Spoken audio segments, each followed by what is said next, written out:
Hi guys, as you know that only 10 days are remaining for the phase 2 of PFRDA grade A 2025 examination which is about to be conducted on 6th October 2025. So यहाँ पे अब last 10 days में आपकी strategy क्या रहनी चाहिए with respect to all the components और क्या इंपॉर्टेंट चीज है जो आपको ध्यान रखना चाहिए क्योंकि फेज 1 आपने क्वालिफाई कर लिया है। कुछ ऐसे फैक्टर्स हैं जो आपको याद रखना चाहिए ताकि आप जो फेज 2 तक पहुंचे हैं ये जर्नी आप आगे भी लेकर जा सकें, इंटरव्यू तक जा सकें और उसके बाद फर्दर इस एग्जाम को क्लियर करके ग्रेड ए ऑफिसर भी बन सकें। तो इन लास्ट 10 डेज में आपको क्या चीजें ध्यान में रखनी चाहिए, that is all I am going to discuss in this particular session. So let's start the discussion without wasting time. So guys first of all I will be telling you कि वो कौन से फैक्टर्स हैं जो आपको ध्यान रखना है। Then at the end I will be telling you the study plan कि लास्ट 10 डेज में आप किस तरीके से प्रोसीड कर सकते हैं for the purpose of to be prepare for this examination.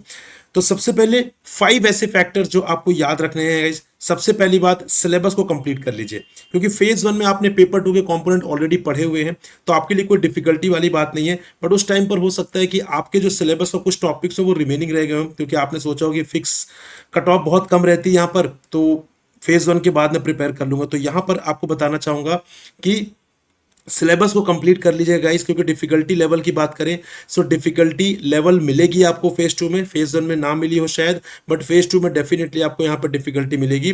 तो सिलेबस का कोई भी टॉपिक आपको यहाँ पर छोड़ना नहीं है। मैं यहाँ पर इंपॉर्टेंट मोस्ट इंपॉर्टेंट टॉपिक्स की बात नहीं करूंगा क्योंकि फेज 2 में सारे ही टॉपिक्स अपने आप में इंपॉर्टेंट बन जाते हैं क्योंकि यहाँ पे compete करना है अब आपको। अब यहाँ पे कोई थ्रेशोल्ड नहीं है, कोई एब्सोल्यूट कट ऑफ नहीं जो आपको क्लियर करना है, बल्कि आपको अपने कॉम्पिटिटर से आगे निकलना है। तो इसलिए ये बहुत इंपॉर्टेंट है कि हर एस्पेक्ट में, हर टॉपिक में आप प्रिपेयर्ड रहें for the syllabus of the examination. तो सारे टॉपिक्स हर सब्जेक्ट के आपको यहाँ पर प्रिपेयर करने होंगे। और द थिंग इज कि ये आपके लिए इंपॉसिबल नहीं है क्योंकि आपने बहुत सारे आइकन से 70-80% तो आपने पहले प्रिपेयर कर लिया होगा। रिमेनिंग आपके हार्डली 10-20% ही बचा होगा टॉपिक, तो उसको प्लीज कंप्लीट करना है आपको। This is the most important thing. Second is guys revision, क्योंकि आपने ऑलरेडी फेज 1 से पहले इस पेपर 2 वाला जो कंपोनेंट है आपने उसको प्रिपेयर तो कर ही लिया था। तो यहाँ पर रिवीजन एक बहुत इंपॉर्टेंट फैक्टर है क्योंकि काफी सब्जेक्ट्स हैं, like for example you can say commerce and accounts, economics, finance, management, pension, company law, costing, बहुत सारे सब्जेक्ट्स हैं।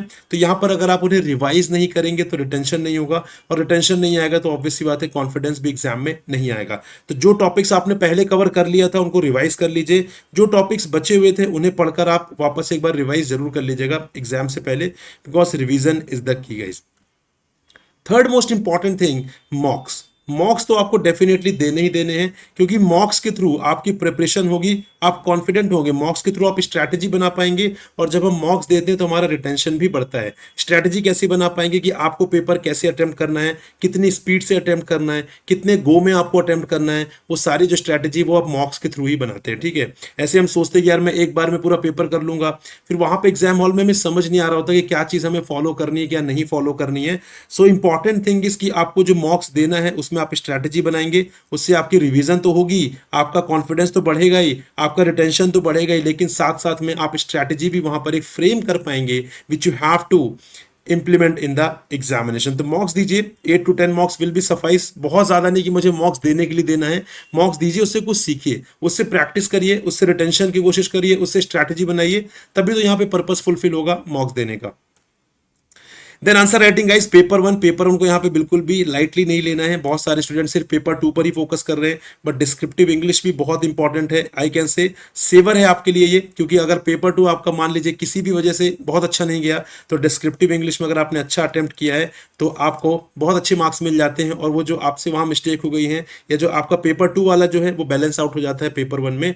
तो आंसर राइटिंग की प्रैक्टिस कर लीजिएगा, आपको ऐसे प्रिपेयर करना है, आपको रीडिंग कॉम्प्रिहेंशन प्रिपेयर करना है, आपको प्रेसी राइटिंग की प्रिपरेशन करनी है। तो इसकी प्रैक्टिस इनफ कर लीजिए, अभी भी टाइम है, इसमें बहुत एफर्ट नहीं लगेगा।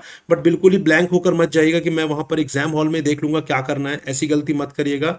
बहुत सारे स्टूडेंट्स ऐसी गलती करते हैं और बाद में पछताते हैं। तो ब्लैंक होकर मत जाइएगा, कुछ ना कुछ यहाँ पे स्ट्रैटेजी होनी चाहिए कि किस तरीके से आपको इंट्रोडक्शन, बॉडी, कंक्लूजन लिखना है, कैसे आपको प्रेसी राइटिंग लिखना है, कैसे आपको ऐसे लिखना है। ठीक है, वो सारी चीजें आपकी वहां पर क्लियरली माइंडसेट होना चाहिए आपका। तो कुछ मॉक्स यहाँ पर आप आंसर राइटिंग से रिलेटेड भी कर लीजिए और प्रैक्टिस भी कर लीजिए।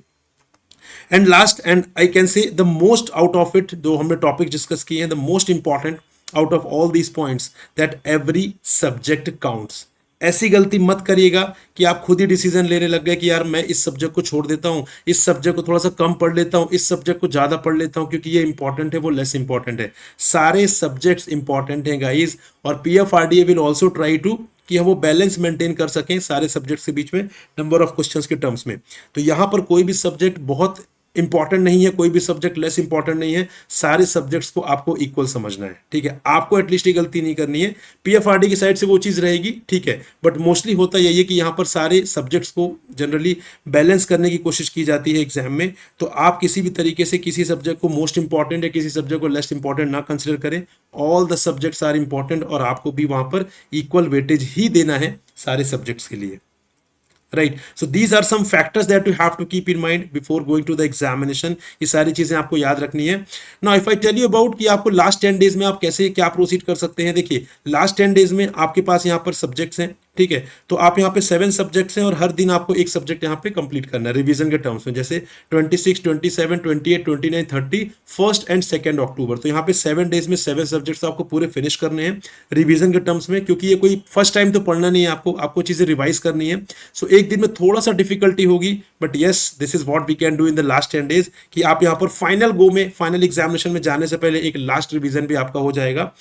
अगर आपके 100% चीज़ें ना हो पाए तो आप 80-90% तो चीज़ें रिवाइज कर ही लीजिएगा, ठीक है। ऐसी गलती मत करिएगा कि मैं एक ही सब्जेक्ट रिवाइज कर लेता हूँ या 2 सब्जेक्ट रिवाइज कर लेता हूँ बाकी सब्जेक्ट रहने देता हूँ। सारे सब्जेक्ट्स को रिवीजन की ज़रूरत है। सबको आपको टारगेट बनाए कि मुझे एक दिन में यहाँ पे पूरा सब्जेक्ट रिवाइज करना है, जो कि इम्पॉसिबल नहीं है, डुएबल है, थोड़ा सा डिफिकल्ट है, बट यस अगर आप good number of hours devote कर रहे हैं जो कि आपको करना चाहिए इस टाइम पर, तो इट कैन बी डन, ये हो सकता है, ठीक है।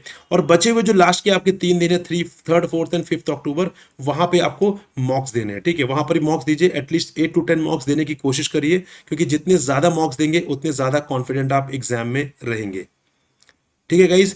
सो यही था इस वीडियो का जो ऑब्जेक्टिव था आपका डिस्कस करना कि लास्ट 10 डेज में, क्योंकि ऐसा हो रहा है कि अभी रिजल्ट आया है रिसेंटली और बच्चे कंफ्यूज हैं कि कुछ लोग ऐसे भी हैं जिन्हें समझ में नहीं आ रहा कि अब क्या करें। मतलब अभी तो हमने सोचा था कि हमारा फेज 1 नहीं होगा, बट अब हो गया। तो गाइज प्रिपरेशन तो आपकी थी तभी आपका फेज 1 क्लियर हुआ है, उस प्रिपरेशन को थोड़ा सा और बूस्ट करना है। अगर आपके पास अपनी कोई स्ट्रैटेजी है उसे फॉलो करिए, अगर स्ट्रैटेजी नहीं है तो जो मैंने आपको स्ट्रैटेजी बताई है उसे फॉलो करिए, that will definitely help, right guys.